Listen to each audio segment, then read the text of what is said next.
يا مصريين الدور على مصر، زي ما الجولاني حرر سوريا العرجاني هيحرر مصر. هو بالفعل الدور جه على مصر من 10 سنين، الدور جه على مصر، ولما الدور جه علينا احنا فرمناهم، دوسنا على وش اي حد فكر انه يؤذي مصر. ما هم جابوا الاخوان وحطوهم، حطوا مرسي رئيسا لمصر، عملنا فيه احنا استخدمناهم يا ابني. يا حبيبي الناس دي مش قادرة تتخيل ولا تفهم ان المخابرات العامة المصرية والامن الوطني المصري سابقهم بخطوات مش خطوة واحدة، شايفهم رصيدهم، قالها ابانا الذي في المخابرات، قالها حتى سكوتكم انا سامعه، كنا شايفينهم ورصدينهم وعارفينهم. حطوا مرسي وجابوا الاخوان وخربوا الدنيا، دبحوا وقتلوا وعملوا كل الارهاب اللي عملوه. بعدين يا ابني احنا ورانا جيش بيحمي الشعب، جيش من الشعب. انت عايز تفهمني ان الجيش المصري زي الجيش السوري العلوي التابع لبشار؟ انت عايز تفهمني ان البطل الرئيس الراحل محمد حسني مبارك زيه زي بشار؟ ايه جاب لي جاب يا ابني، ايه جاب لي جاب؟ انتوا بتتكلموا في ناحيه واحنا في ناحيه خالص. احنا الدور جه علينا وخلصناه وعديناه وشفنا اللي وراه، خلصت. اي حد تاني هيجي هنعمل فيه نفس اللي عملناه، هندوس على وشه.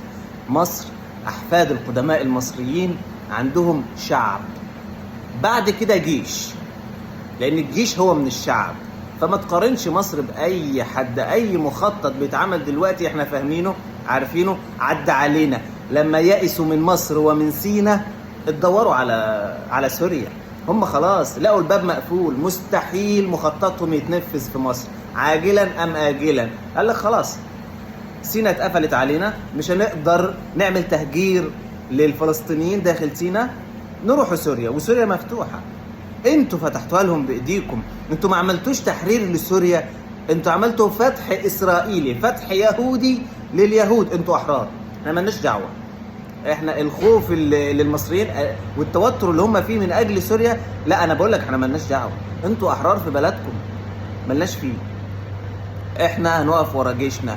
ولو حد مفكر ان ممكن اللي بيحصل ده يحصل عندنا، انا بقولها لك حصل عندنا ودوسنا على وش اي حد، ولو حصل تاني هندوس على وش اي حد تاني وثالث ورابع عادي.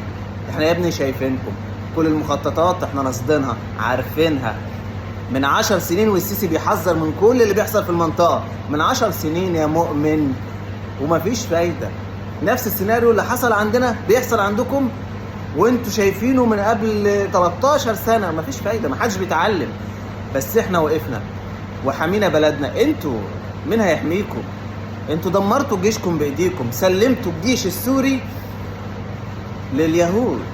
يوم واحد ياخدوا اكتر من 50 كيلو متر بدون رصاصة واحدة. يوم واحد يضربوا الطيران السوري، الطيران الجيش السوري وهو على الارض. يوم واحد يدمروا الاسطول البحري السوري.